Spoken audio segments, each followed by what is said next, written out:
बिस्मिल्लाहिर्रहमानिर्रहीम। बहुत बहुत शुक्रिया। एक अहम तरीन फ़ैसला महकमा तालीम की जानिब से लिया गया है और कश्मीर सूबे के अंदर और इसके बाद जम्मू के अंदर भी तैयारियां चल रही हैं, जहां पर हुकाम ने एक आला सतही मीटिंग बुलाई है और इस इजलास को तलब करने का मकसद भी ये है कि आइंदा की हिकमत अमली तरतीब दी जा सके। बढ़ते सड़क हादसात के बीच स्कूलों के अंदर ये जो माइनर स्टूडेंट्स हैं, नाबालिग तलबा हैं, छोटे बच्चे हैं, उनके गाड़ी चलाने पर स्कूल एजुकेशन महकमे की जानिब से पाबंदी आयद कर दी गई हो। और अब से कुछ देर पहले एक हुक्मनामा सामने आया है जो मैं पढ़कर जिसकी 4-5 लाइंस मैं आपके सामने रखूंगा। एक तो न सिर्फ बैन लगा है गाड़ियां चलाने पर, मॉनिटरिंग के लिए प्रॉपर कहा गया है बच्चों के लिए, और किसी भी तरीके से गाड़ियां किसी लॉन के अंदर, स्कूल के कॉम्प्लेक्स के अंदर, प्रीमाइसिस के अंदर या फिर स्कूल के अहाते में गाड़ियां लगाने की, पार्क करने की भी इजाज़त नहीं होगी। और तालीमी इदारे जो हैं, इंस्टीट्यूशंस जो हैं, उनको कहा गया है, उनको हिदायत दी गई है कि किसी भी सूरत में बच्चों को या तलबा को गाड़ियां चलाने से रोका जाए।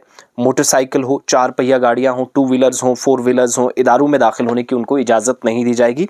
इस ऑर्डर के मुताबिक यह जो सर्कुलर है थोड़ी देर पहले सामने आया। इसके अलावा महकमा की तरफ से इस सर्कुलर में वालिदैन को भी इस बारे में आगाह करने की हिदायत दी गई है। अगर ये ऑर्डर कोई आप में से हासिल करना चाह रहा है या देखना और पढ़ना चाह रहा है तो आप एजुकेशन डिपार्टमेंट कश्मीर सूबे की कश्मीर प्रोविंशियल लेवल पर डायरेक्टर स्कूल एजुकेशन कश्मीर जो काम करता है, आप वहां पर जाइए, विजिट करिए।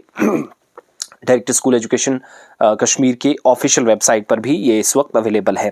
एक संगीन मसला इसे करार दिया गया है और तलबा में या स्टूडेंट्स में, माइनर स्टूडेंट्स में, नाबालिग बच्चे बिलखुसूस जो ड्राइविंग के वाक़यात में इजाफा हुआ है और ये चीज़ नोटिस की गई है, जिसके नतीजे में अलमनाक हादसात पेश आए और अवामी तहफ़्फ़ुज़ को भी ख़तरा लाहक है।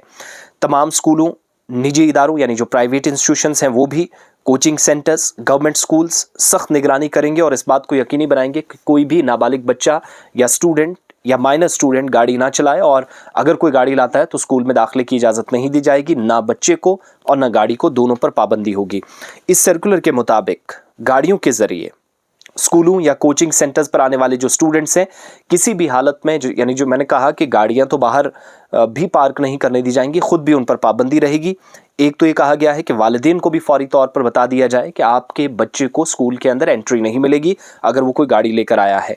वालिदैन या जो सरप्रस्त हैं, हेड ऑफ फैमिली हैं, हेड ऑफ इंस्टीट्यूशंस हैं, सबको हिदायत दी गई है कि उन्हें आगाह किया जाए, जिम्मेदारी उन पर डाली जाए, इस बात को यकीनी बनाया जाए। ये फैसला कब हुआ? 15 तारीख को एक हादसा हुआ, एक थार जिसमें 3 नौजवानों की जान चली गई। कल भी एक थार श्रीनगर के अंदर, उस दिन टैंकपुरा में हादसा हुआ था, कल एक कार जो कि सीधा झीले डल में जा गिरी। तो ये जो ड्राइविंग स्टंट्स, बगैर लाइसेंस के, आधे अधूरे कागजात पर रैश ड्राइविंग, कार रेस का हिस्सा बन जाना, अचानक से अपनी मर्जी से वालिदैन की आंखों में धूल झोंकना, ये सारा सिलसिला जो हमने देखा इस दौरान पिछले कुछ दिनों से, यानी जो टैंकपुरा वाला हादसा था, सरकार पर दबाव बढ़ा, ट्रैफिक हुकाम पर काफ़ी ज़्यादा प्रेशर आया और उस प्रेशर के बीच कैंपेन को तेज़ किया गया। एसएसपी ट्रैफिक श्रीनगर खुद ज़ाती तौर पर, जो हमें मालूम है, जिन्होंने पहले दिन 8 लाख के करीब यानी 7,98,000 का जुर्माना किया, 500 प्लस गाड़ियाँ, 200 से ज़्यादा जम्मू में, 300 से ज़्यादा कश्मीर सूबे के अंदर जो जब्त की गई, 2 व्हीलर्स भी, 3 व्हीलर्स भी और 4 व्हीलर्स भी। और कल दिन में और आज अभी तक जिन गाड़ियों को पकड़ा गया है उनकी तादाद भी 1200 से ज़्यादा बताई गई है। तो दैट मीन्स गाड़ियाँ भी पकड़ी जा रही हैं, क्रैकडाउन वॉयलेटर्स के खिलाफ चल रहा है, बगैर हेलमेट के, बगैर सीट बेल्ट के जो गाड़ियाँ चला रहे हैं या फिर बगैर हेलमेट के बाइक्स चला रहे हैं, स्कूटीज़ और मोटरसाइकिल्स के लीजिए। इसके अलावा भी कोई 2 व्हीलर अगर चला रहा है, उम्र कम है, तो अथॉरिटीज़ उसको अलाउ नहीं करेंगी। तो ये हुक्मनामा जारी करके अब उनकी गाड़ियां चलाने पर पाबंदी आयद कर दी गई है स्कूलों के अंदर भी।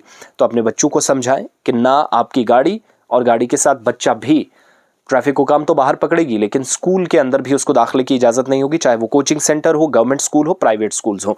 फैसला ले लिया गया है, सर्कुलर जारी हो चुका है और जिसको ये सर्कुलर चाहिए, मज़ीद तफसीलात के लिए आप विज़िट कीजिएगा मेरे फेसबुक पेज आसिफ रशीद पर भी, वहाँ पर भी सारी डिटेल्स आपको मिलेंगी, मुकम्मल तफसीलात, और इसके अलावा ऑफिशियल वेबसाइट पर भी ऑर्डर अवेलेबल है।